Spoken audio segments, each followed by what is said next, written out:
Hai semua, salam sejahtera. Hari ini kita akan membincangkan satu topik penting iaitu mood and motivation in the workplace. Jadi, sebelum itu saya berikan satu senario. Bayangkan kamu seorang pengurus yang ingin membantu pekerja kamu yang hilang motivasi dalam pekerjaan tanpa menambah stres pekerja tersebut. Okey, tapi sebelum itu saya mau tanyalah, apa sebenarnya kaitan antara mood and motivation? Boleh saya mula dulu kan?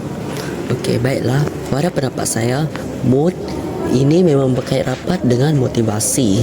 Misalnya, jika pekerja itu bosan ataupun stres, mereka akan mengalami kurang bersemangat dalam melakukan sesuatu kerja tersebut.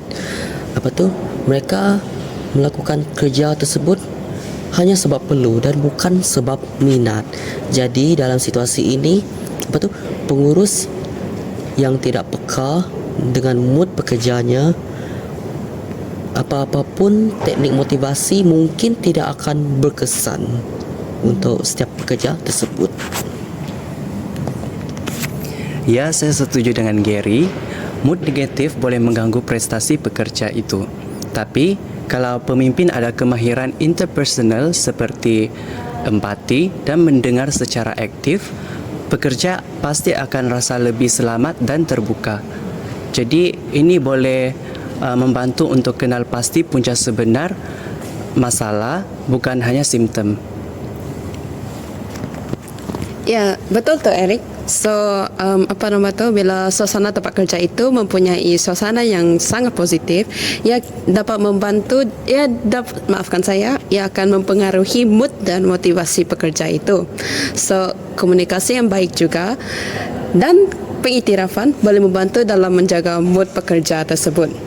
So, teknik pengiktirafan ini sebenarnya merupakan satu bentuk motivasi dan kalau disampaikan dengan ikhlas, teknik ini adalah sangat kuat. Ya. Apa yang Susila katakan sebentar tadi adalah benar kerana apabila pekerja tidak nampak apa kaitan pekerjaan mereka itu dengan misi organisasi, mereka akan rasa mudah kosong. Jadi salah satu teknik penting motivasi adalah dengan menunjukkan bagaimana tugas mereka itu menyumbang kepada matlamat besar syarikat. Baiklah, agak menarik ya. Jika kita kaitkan dengan Maslow Hierarchy of Needs, di sini kita boleh katakan bahawa seorang pekerja perlu merasa diterima, selamat dan dihargai sebelum mereka benar-benar boleh mencapai potensi diri tertinggi.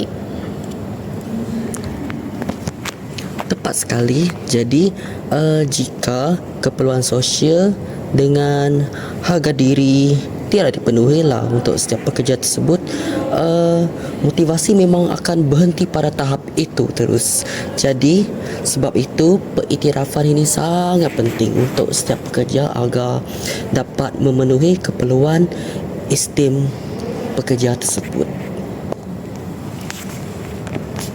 Dan bila kita fokus dengan intrinsic motivation, kita dapat membantu pekerja itu untuk mencapai self-actualization, iaitu membantu pekerja itu untuk mencari makna dalam mereka melakukan pekerjaan mereka dalam mencapai misi organisasi.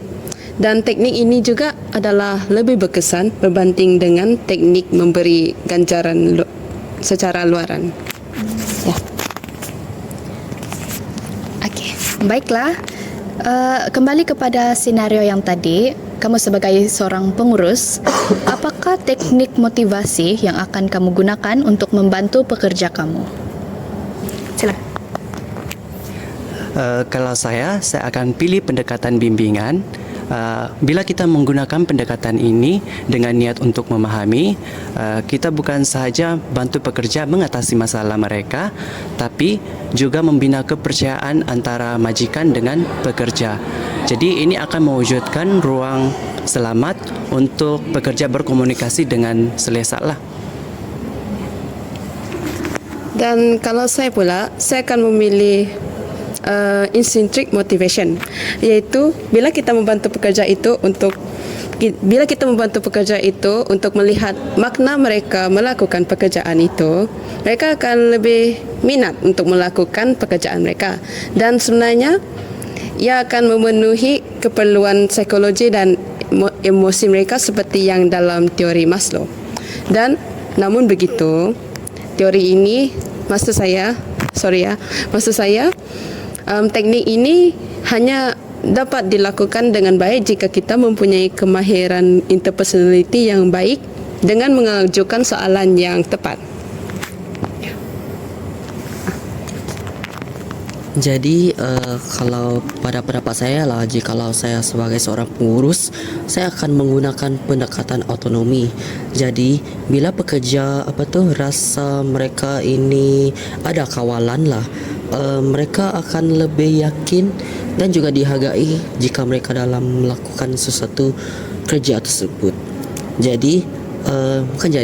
Tapi cara sampaikan autonomi itu juga sangat penting, iaitu dengan menggunakan nada yang sopan dan bukannya melepaskan tanggungjawab. Saya setuju dengan Gary, tetapi jangan lupa juga untuk pengiktirafan, kerana saya yakin bahawa dengan satu pujian ringkas dia akan memberikan kesan yang besar. Yang penting ialah keikhlasan. Misalnya apabila kita memberikan pujian, senyuman, eye contact dan nada suara yang positif. Semuanya harus ikhlas dengan gabungan kemahiran interpersonal. Wah, semua teknik itu sangat bagus. Di sini saya boleh katakan bahwa setiap teknik itu memerlukan satu asas yang penting, yaitu kemahiran interpersonal. Jadi, menurut pandangan kamu, apakah peranan kemahiran interpersonal itu? Seperti yang sudah kita kongsikan sebentar tadi, kita ada bimbingan, autonomi, intrinsic motivation dan juga pengiktirafan. Jadi semua itu perlu dikaitkan antara tugas pekerja dengan matlamat organisasi lah. Bukan itu sahaja, semua ini ada kaitan dan selari dengan teori Maslow, yaitu memastikan keperluan emosi, sosial dan harga diri dipenuhi. Dan yang paling penting, semua teknik ini hanyalah berkesan jika disampaikan dengan kemahiran interpersonal yang baik. Dan kita juga perlu tahu bagaimana untuk menjadi pendengar yang baik,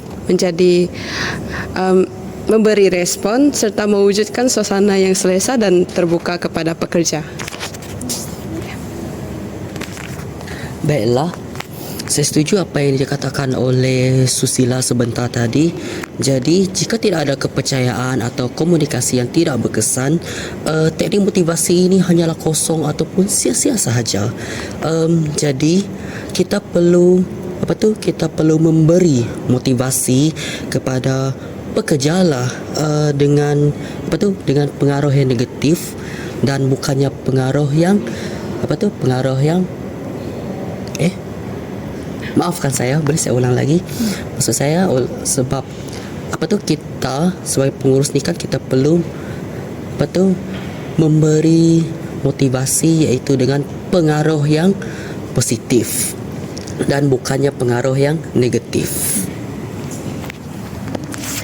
Dan akhirnya apabila pekerja rasa difahami, mereka akan mudah rasa untuk bangkit semula dari rasa hilang motivasi. Baiklah, terima kasih semua atas perkongsian yang sungguh bermakna. Di sini saya boleh simpulkan bahawa mood and motivation itu sangatlah berkaitan, dan kejayaan untuk memotivasikan pekerja bergantung kepada teknik yang betul serta kemahiran interpersonal yang kuat. Jadi sebelum kita akhiri sesi pada hari ini, ada apa-apa yang ingin ditambah dari mana-mana ahli? Tiada.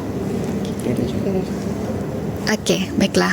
Semoga kita semua mendapat sesuatu daripada sesi kita hari ini. Sekian, terima kasih dan jumpa lagi. Bye-bye. Bye.